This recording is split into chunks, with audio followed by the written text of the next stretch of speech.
Hi, I'm Sterlin Harjo, the creator of the Lowdown. Come and get you a drink. Yes, Lee, get a whiskey. No, I'm sober.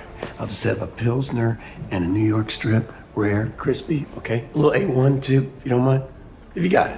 I'm at the IndieWire studio in New York, and I'm about to talk about my new series on the Filmmaker Toolkit podcast.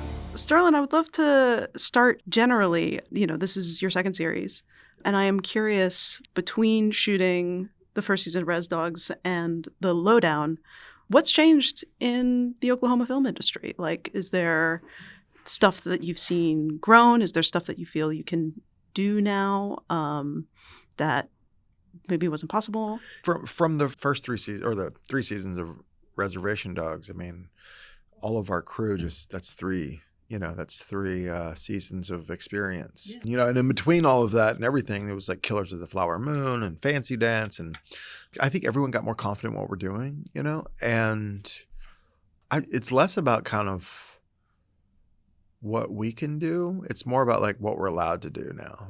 We get a little, there's a little bit more. It's an hour long, a drama, even though I think it's a comedy. But we have more toys, I guess. Not too much, but you don't want to have too many toys, right? Yeah. That way madness lies. Stay humble. Exactly. I imagine that like having not just a little bit more permission and a little bit more resources, but just like that much more confidence and that much of a creative shorthand with your team. What does that unlock for you as a writer, as a director? Yeah, I mean, I've been making films with some of the crew for 20 years, so the shorthand's all with a lot of us has been there. I don't know. I think that the crew trusts me. There's not a lot of projects coming through town, and I feel a responsibility sometimes, and everyone's excited, and it's kind of like I'm one of them. I live there. So everyone's very much sort of excited to do this and kind of like, let's prove that we can do this ourselves, So there is a bit of that attitude. There's also a bit of a rebellious attitude, I would say, of like, no one's paying attention to us anyway. So let's just make something special, and I think that's kind of the attitude that we all take as we make the shows that I've made in Oklahoma and films and documentaries and whatever. Yeah, no, that makes a ton of sense. Yeah. It's exciting. It's like, it feels like I like being the underdog. And it's like, while y'all are off doing whatever you're doing, we're going to make something really cool, And that's kind of the attitude that we've all taken. And I think that it's kind of what we do. Speaking of underdogs, not just because he's Ethan Hawke, but I so loved Lee from the jump. Because like all great noir protagonists, he gets the shit kicked out of him. Yeah. And so I'd love to sort of ask you a little bit, like, what are the joys that you find in noir and in the crime genre? And what did you want to bring from that into the Lowdown? Whenever I made, I don't know, I've always been a fan of noir. There's something about... I think maybe I feel like an underdog myself, and a great noir protagonist is sort of a good underdog. The world is against him. Yeah. And I love that. And it's about kind of discovering who they are when faced with insurmountable danger and pressure. And that's something about that I like for myself. Yeah. And I love a character. It's just such a dramatic way to place a character, and the stakes are high. But it also feels driven by truth and grit and reality, and the personal story has to be there as well. It's just my favorite genre, and you got to get beat up, and Ethan's really good at it. Ethan's really good about getting beat up, and I think that Ethan is a fighter. Look at his career. It's amazing. And he's somehow managed to balance sort of having this superstar career basically with kind of also an independent career as well, and sort of perspective, and like he's never really lost himself, it feels like, and you feel like you can always relate to him, and he feels like one of us. It doesn't feel like you can't reach out and touch Ethan Hawke. Like he feels very attainable, and I think that's what you need in in a noir. You know, they have to represent us, Yeah. and you know they are very human, but we also have to believe that given the opportunity, that we could go into the fire as well. And so they're sort of representing us as human beings, I think. And I think that there's something about it that just touches the human experience. It's almost like, it's like, why do zombie movies work? You know, it's like, well, there's something about it, you know, like there's some fear there that it represents for all of us. Yeah. It's funny that you mentioned zombies. I had an old professor who said that noir was a virus. Oh, wow. And it infects like the normal everyday and makes it more heightened and more dangerous. I love that. Yeah. I'm going to steal that. What was the professor's name? Janine Basinger. She's very smart. Great. That's a great line. Yeah. I have to write that down. Yeah.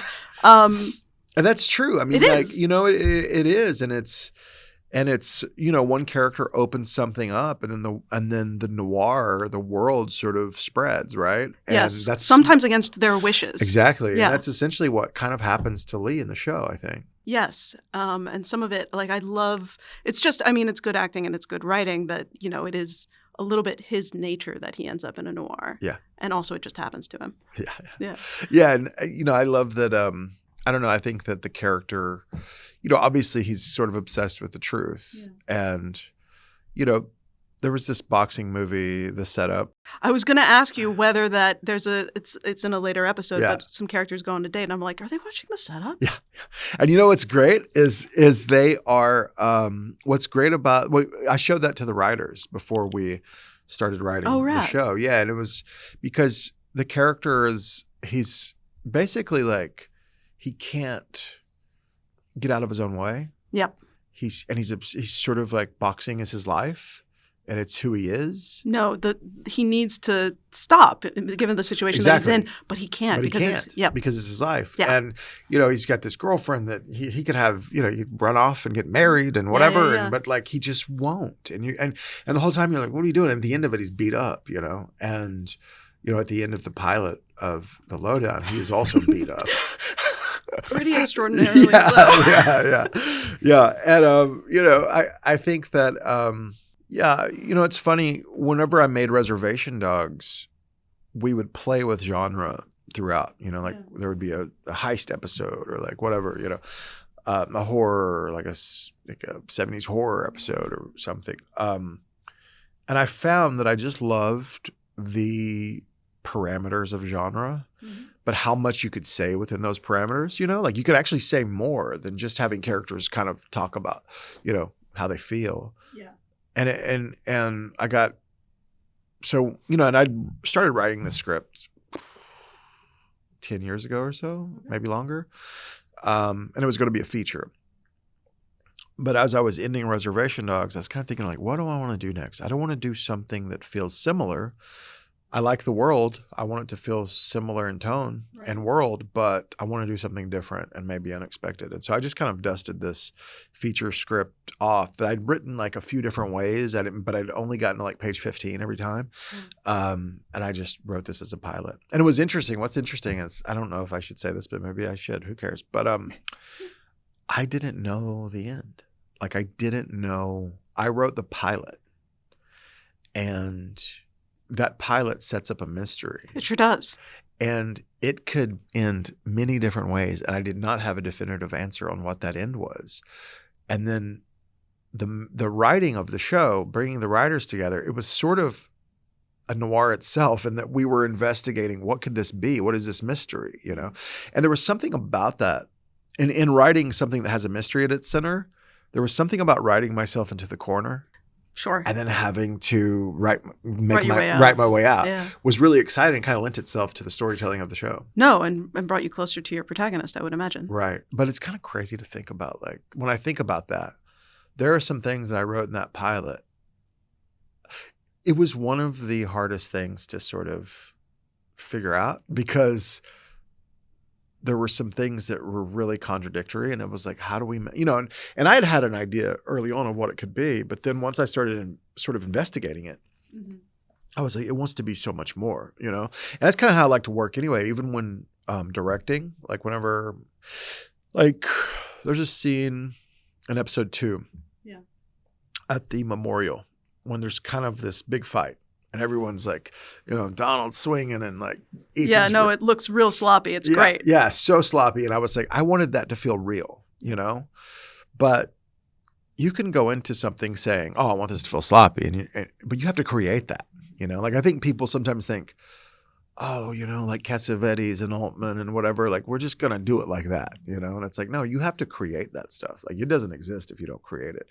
And so when directing that moment, it was like I'm sitting there I'm looking at like Tracy Letts, Keith David, Kyle MacLachlan, Ethan Hawke, Gene Triplehorn, all of these like legendary actors are just kind of waiting on me. And then there's like, 100 extras.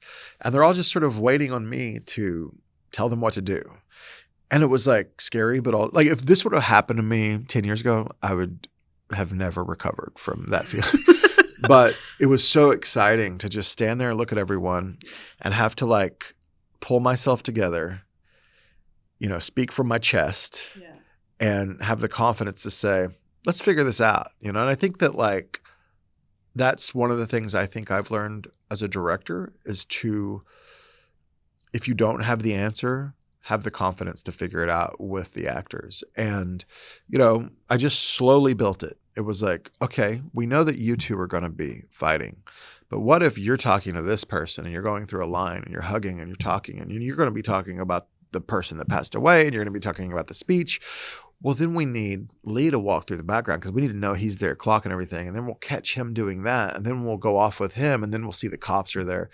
And then everything's going to get heated. And, then you go to the bathroom and you come back and everything gets insane. It was so fun to build that moment and just kind of, and Tracy Letts walks up to me before we start and he's like, "Oh, I'm excited," and I was like, "Yeah, what do you mean?" And he's like, "Well, he's about to direct my first film and I'm also here to watch and observe." And so that's some pressure where you're like, "Oh, great, Pulitzer Prize winning, Tracy Letts is going to watch what I do as I direct him." But I was so proud of that scene because it's gloriously messy. And it's telling a story still. It's not messy for messy's sake. And that's what kind of for me, like that's how I work. And that's what the show is for me. It's like I want it to feel loose. I want it to feel messy, but it's got to be pushing forward and the narrative's got to be moving forward. Yeah. There's like a huge difference that I feel things can fall into a trap of being like ambivalent instead of being like ambiguous or messy or a little bit looser. Like you have to have built the structure, as you said, piece by piece from where we need to get to so that it feels completely natural to the audience that we go there. Yeah, and ambivalence is really easy to see on screen, and it sometimes you can fake it. I faked it, by the way. Like there are things early in my career, I look back at those films and I'm so glad that they were just like mediocre. And they never were hits. They got enough exposure and people saw it enough that like I had a career still. Sure. But I was figuring out what I am as a director in my early films. And, I really felt confident once I got to Reservation Dogs, but I hadn't used that confidence in practice yet.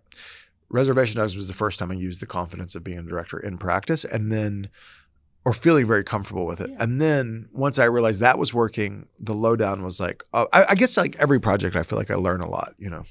No, it makes a ton of sense. And like the tricky thing about this work is that you have to get reps. Yeah. You have to make some mediocre shit in order to be able to. That's what I tell young filmmakers. I'm like, get it out now. Just keep going. Yeah. One of the things that I learned, that I learned, that I think taught me a lot. I think of like whether it's like Sidney Lumet or Robert Altman doing TV, and getting reps that way. Yeah. I made all of these short documentaries, and that was so helpful because to make documentaries, you have to go into a situation where you know what the story is. You meet the character for the first time sometimes, especially how I was doing it. It's like you're just meeting people on the fly. and then you have to look at the surroundings, and then you have to be able to know where the camera goes immediately. And then you have to start editing in your head. Yeah. And you make sure you get all the footage that you need to tell that story. And as they're talking, you're also pulling a performance out of them to make them interesting. And then sometimes as they're talking, you're discovering new things about the story that affect the shooting and affect the footage that you're getting and the editing. And that, just became second nature to me. Just the repetition of doing that over and over and over and over. It helped so much. I can I don't recommend this, but as a showrunner, sometimes it gets hard and your time gets crunched and it's crazy. And, you're writing while you're directing and stuff. And I direct as well. And sometimes, you have to know your DP well, but there are times where I'm not prepped to direct. And I have a script that I'm a part of, and I wrote or I co-wrote or I did a pass on or whatever. I oversaw it. And then going into directing it, because of the repetition and the documentaries that I can and you have to have a DP that's ready for this, but I can on the fly be prepping and knowing how this needs to look and to shoot. And I don't advise that. I like doing shot lists and making sure I get prepped. But if I have to do that, especially during a shoot of a TV show, I will. And let it evolve and let it, I don't know. Whenever I make something, I like it to feel alive. Yeah. And that's the biggest thing that I think that if I were to really nail down what I love about directing, it's making sure it feels alive, and not pretentious while being alive. No, fair enough. Yeah. Can I ask you a little bit about the visual style of the show? There's some beautiful transitions. You're, again, doing a great job establishing a sense of place. But talk to me about some of those conversations with DPs about how the Lowdown needed to look. Had Adam Stone as a DP on the pilot. And then, Mark Schwartzbard, Christopher Knorr. We did all of these, we had a lot of conversation about noir, and,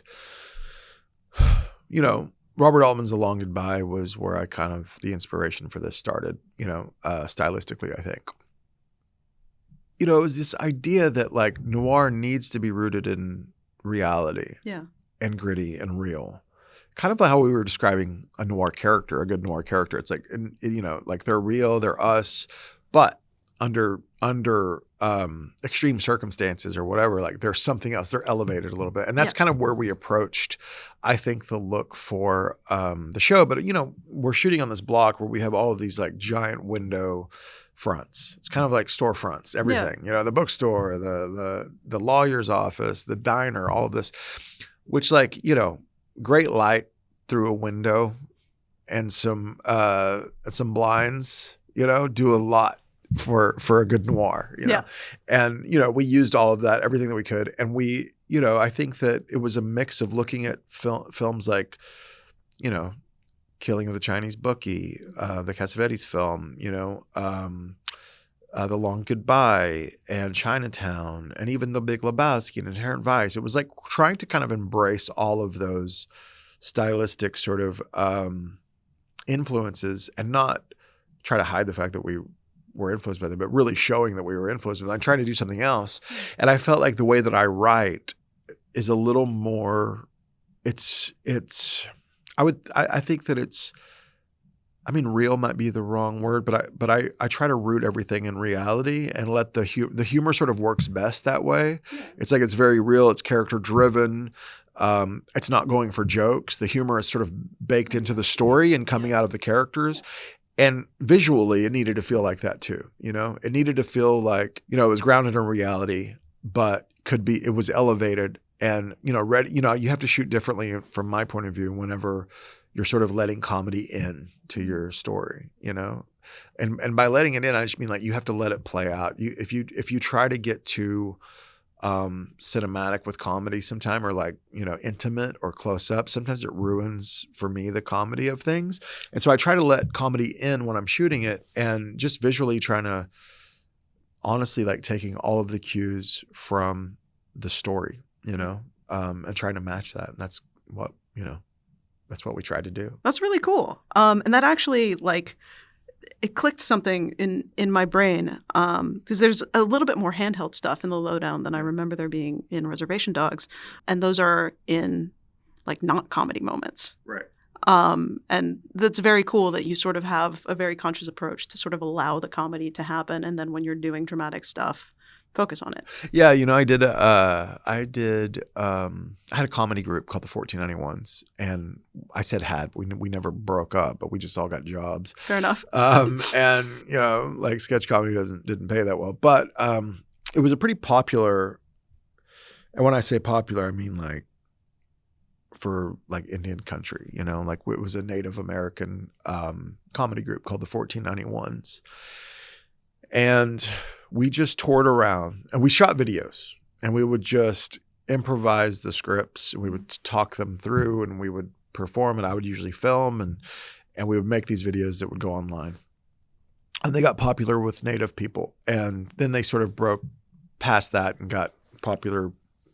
We're not famous by any means, but I mean, like, it got popular to the point where we started doing a live show, and we would travel around and we would do this live sketch comedy. But you know, that sort of accumulated to we got commissioned by the Oregon Shakespeare Festival to write a play, and we wrote a play called Between Two Knees that pre-pandemic opened in Ashland, Oregon at the Shakespeare Festival, and then ended up after that coming to, you know, New York and Princeton and different places, and it still might tour more. We won an Obie. Yeah. And but through that comedy group, it was also just like the documentaries were training. Shooting this sketch comedy was also training, like how to shoot comedy. And so I feel like I'm sort of a product of these two schools of filmmaking that I just had to figure out myself as I was going, and that was sketch comedy and also documentary filmmaking. And I think if you look at the Lowdown, you could kind of see that, you know, like low budget sketch comedy mixed with documentary filmmaking and with a good splash of like the influence of film noir and cinema. Like I think that kind of makes up the style of the show. Yeah, I think that makes a ton of sense. Yeah. That's awesome, man. Yeah. Can I ask you a little bit about the music Yeah. in this? Because one, it rules. Yeah. And I would love like to hear kind of how music informs you as a writer. Are you a character playlist guy? I am. Hell yeah. How do you think about music for the show? How did you work with Tiffany on it? Yeah, you know, usually Tiffany's great. I always come in with so much music. Tiffany is like, we have a very similar approach to music and also like a lot of the same stuff. Tiffany's there when I need an alt or I run out of an idea for something or I need something. She's always providing bangers that I love, you know? And she also knows that I come in with a lot of musical influence. And luckily we like a lot of the same stuff, but she always brings something. Like Ted Lucas, for instance, with Reservation Dogs is something that she turned me on to that I just loved, and I put it in the finale. There's always something like that. And with this, you know, I always, when I start writing, I have a playlist of the tone of the show, like what inspires me, you know, and I'll title it after the show, and then I'll just do this playlist, and then as I keep going, once I start pulling other writers in and other collaborators, DPs, whatever, I start sending that playlist out to people, and sometimes those songs end up on the show. Sometimes they don't, but you know, I'm such a like disgruntled musician. I mean, like while we made the Lowdown, I constantly have a guitar on set, and we will, you know, I was like playing guitars with Ethan or Tim Blake Nelson when he'll bring his mandolin, and we would sing songs together. And it's a way to kind of like, I mean, like I think I'm playing music on a Bluetooth, or I'm playing guitar, and the crew just has a good time, and we just have fun. It's kind of like hanging out. And I try to, I don't know, I'm such a disgruntled musician. I love musicians. All my friends are musicians. And so it's so important to me, to the way I want to make films. And, you know, I try to like not let this music take over too much, but I also just, you know, it's just such a, tonally you can say something with song. I mean, I'll tell you a story about the opening of episode 4. there is there's this great track, and there's yodeling in it. You might think that that's some white guy from, Apple. No, I looked that song up. Yeah. Like, he's a Cherokee guy, that Chooge, that sings these beautiful songs in the Cherokee language, and the song is actually about being it's like when I was a boy, and it's a nostalgic song, and you don't even have to speak Cherokee to hear that nostalgia in that song, and it makes so much sense for that moment. And it's moments like that like, for me, music, film, cinema, writing, everything comes together in one, and it's just like it's a storytelling device, and so important to just the work that I do, I think. I remember that scene very vividly. And just I went and looked up the song, and the fact that it's in Cherokee, I was like, oh, okay. That's why this feels like the most Oklahoma thing I've ever seen. Yeah, exactly. Yeah. Oh, that's so cool. Tim Blake also, there's a great line about where he's talking about his birth story. Yeah. Like he was born with a broken collarbone, busted lip, black eye. And the first words his dad said were, "What's wrong with him?" That is my birth story. I was born, that's all true. Oh, man. Yeah, it's all very true. So, you put your life in work. Yeah, for sure. And then it gets to be someone else's problem, and that's nice. Exactly. Yeah. That's right. And you just, you don't need therapy. Actually, you do. You do. Yeah. I'm going to need it after this week for sure. Oh, I bet, man. Yeah.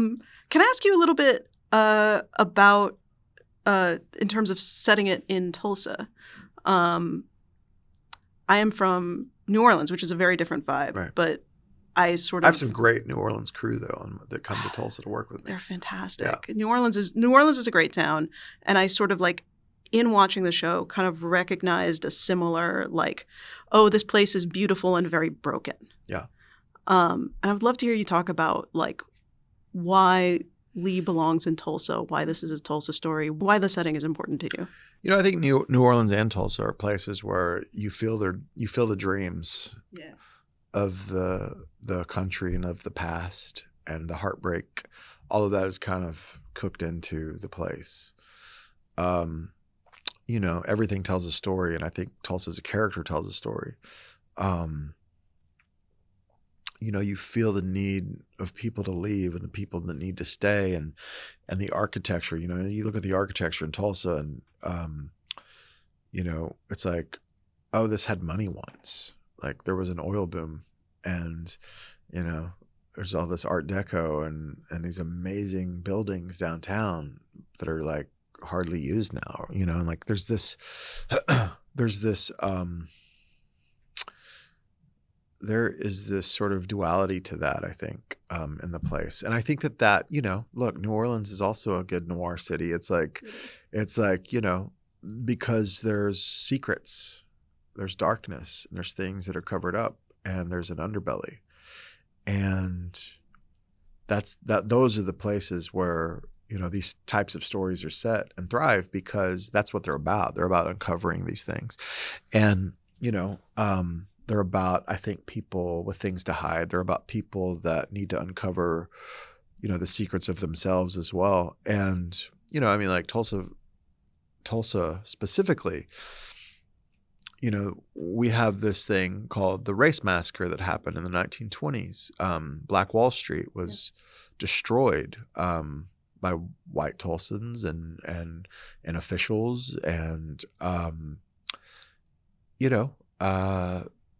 that doesn't sound so far off from what we're seeing today. But it was, but things like this, people get away with things like this, and history forgets about things like this if you don't talk about them. And that's what happened in Tulsa. It was kind of swept under the rug for a lot of years. And, I worked for an organization called This Land Press, and my friend was this guy named, one of the guys that worked with me, and I did these videos with, was Leroy Chapman. And we did these videos called Tulsa Public Secrets. And, one of the articles that he wrote, he was an inspiration for this character, and he's passed away now. One of the articles that he wrote, though, was about how a Tulsa city founder, Tate Brady, was actually connected to the KKK and was a member and was, was a participant in the race massacre. And Yeah, that's all on the conspiracy board. yeah, Yeah. yeah. And like I remember clocking that and Elohim City and a bunch of stuff. Yeah, exactly. And you know, I spent time at This Land Press talking about this stuff, and what I saw what happened when you start telling the truth about a place. I saw a community of people. It gave Tulsa an identity. It's like, and it also brought people started like kind of like moving towards the work that we were doing and being proud of the city. And even though we're talking about darkness and we're talking about the light as well, but like you have to talk about both. And I've seen that with Reservation Dogs. I mean, you know, there's something very healing about acknowledging the past and being honest about it, because you, I think that it, you know, it makes you, it's like looking in the mirror, you know, you need to look at yourself completely and you find your flaws and you work on them. Yeah, and you know, you find the love that's there too anyway. Exactly, and you find the love underneath, and you know, figure out, you know, what makes it a good place too. Absolutely. Yeah. Can I ask a little bit too about sort of bringing on, you know, you're working with a lot of longtime collaborators and family behind the camera, but casting and bringing on this like phenomenal group of actors. Yeah. Were there sort of puzzle pieces that came together early in the process? Was it just sort of like a normal search to find most people? How did you put the cast together? Well, I'll say that it was, you know, getting Ethan involved helps a lot. Yeah, I would imagine so. Yeah. Also, Reservation Dogs helped a lot. I mean, everyone was excited about the idea of working with me because they were all fans of Reservation Dogs. And that was really helpful. So the door was open to contact these people. And then, you know, it was very simple how it happened, really. There wasn't a search. It was just, you know, what's Gene Triplehorn up to these days? Oh, that's so awesome that you just kind of got to make a list and choose. It was pretty great. I mean, there were people that I, you know, that didn't choose not, you know, there's always you have your thing. But like, I also wanted this group of Oklahomans to come back home, and Tim Blake and Tracy Letts and Gene Triplehorn, and bring them back home to make something with someone that's there kind of creating a community, which they were excited about. You know, and here's another story. Kyle MacLachlan, who's obviously a national treasure. I was at the Sundance Labs. There was a screenplay reading happening of my work at this mansion. It was beautiful. All these, you know, Ed Harris is in the crowd. It was like we're all just having drinks and hanging out while this screenplay reading is going on. It was a script about mainly Native people, but I had a lot of side characters that were white. I needed some white guys to play the white roles. So I asked, as you do, Philip Seymour Hoffman and Kyle MacLachlan, and they both played white roles in my screenplay reading, and they're all sitting up there. And it was wonderful, you know, just Philip Seymour Hoffman giving monologues that you'd written. It's just crazy, you know. And there was a moment where Kyle MacLachlan is playing these funny characters, and he says something, and the crowd laughs, and everybody there laughs. And somebody up front said, "You should be in his movie." And well, he had looked up at me after he said the line. Everybody laughed. He looked up at me and kind of shook his head, laughing. And then someone said, "You should be in his film." And he said, "I'd be in anything he made." And so I didn't take him up on it then, but 20-something years later, he gets a call from me, and I was like, I don't know if you remember. Do you remember? Me, but yeah, exactly. I'm cashing that check. Oh man, what a fun role to cash it for too. Yeah. What I've loved, I mean, from Ethan on down, it's just like you're not only creating this, you know, sort of incredible collection of characters, but you're giving actors muscles to stretch. Right. Which must be very fun and satisfying for you as a writer. Yeah, so fun. I mean, like, you don't see Kyle MacLachlan necessarily play that type of role. Oh, indeed. Yeah, and that's exciting to do. And he just like, bam, you know, he was like in it. I didn't have to say anything to him. He was just ready to go. You know, and he put that cowboy hat on. And it was just like, oh man, you could just feel it transform. You know, it was pretty great. Yeah, I mean, you know, you're sitting around and you're looking at Ethan Hawke and then, you know, Keith David's in the corner over there, you know, singing a, you know, show tune or doing a monologue from Macbeth. And it's unbelievable to look around and see this stuff, you know. And, you know, like, I'm so grateful. I mean, my dad met Kyle MacLachlan and Keith David the other day, and we were doing reshoots and our pickups. And my dad's shaking Kyle MacLachlan's hand, you know, hi, how are you doing? I said, oh, good to meet you. And then he sees Keith David, and the only time it's okay to leave Kyle MacLachlan in the middle of shaking his hand and talking about, him is when you see Keith David. And my dad is such a Platoon fan. I mean, I watched it way too young. I know every word to that movie, which is unfortunate for a young person. But he went up and shook Keith David's hand and he quoted him, which I can't say right now, but it's when he's leaving on the helicopter and he's like, "Goodbye, mother."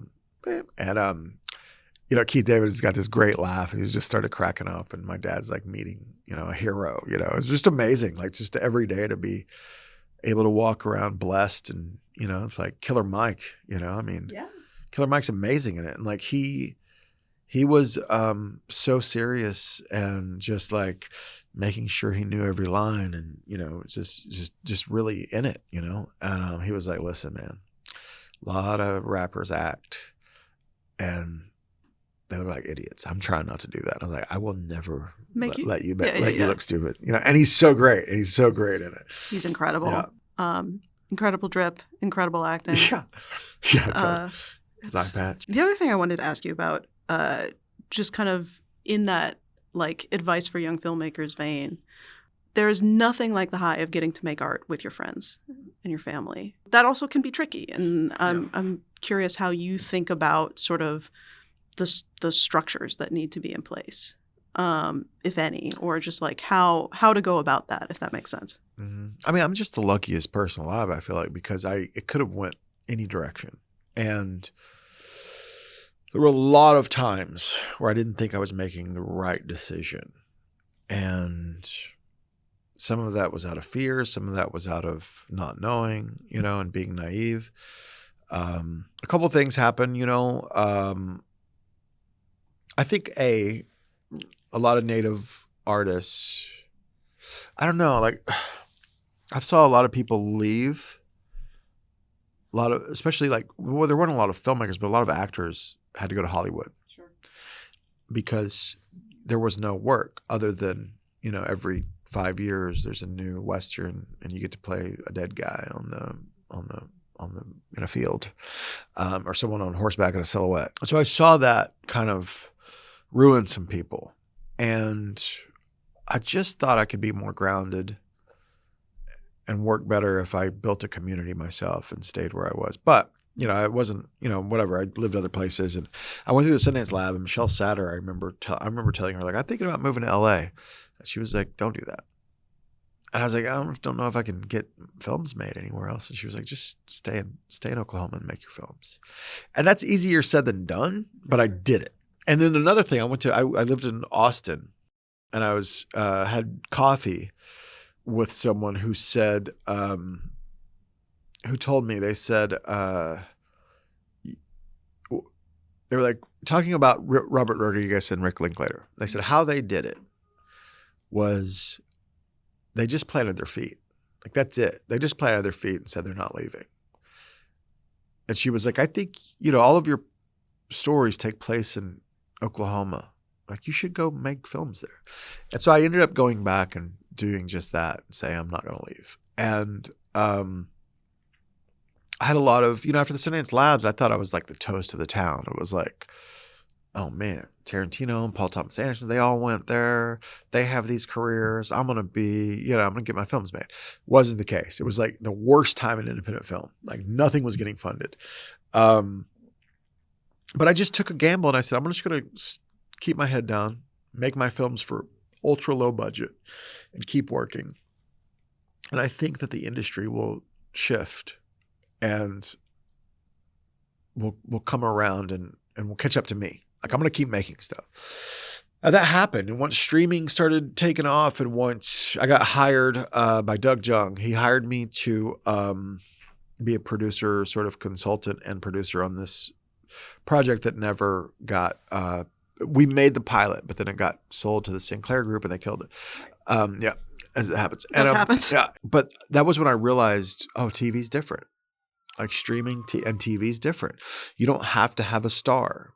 And maybe they're looking for new ideas. Maybe there's something that I could do in this. And then I got an agent and that things started really taking off after that. And then, my friend Taika was like, if you got any ideas, I've got a overall deal at FX. And we pitched this and it sold, and Reservation Dogs, and it sold. And it all felt like happenstance and luck and right place, right time.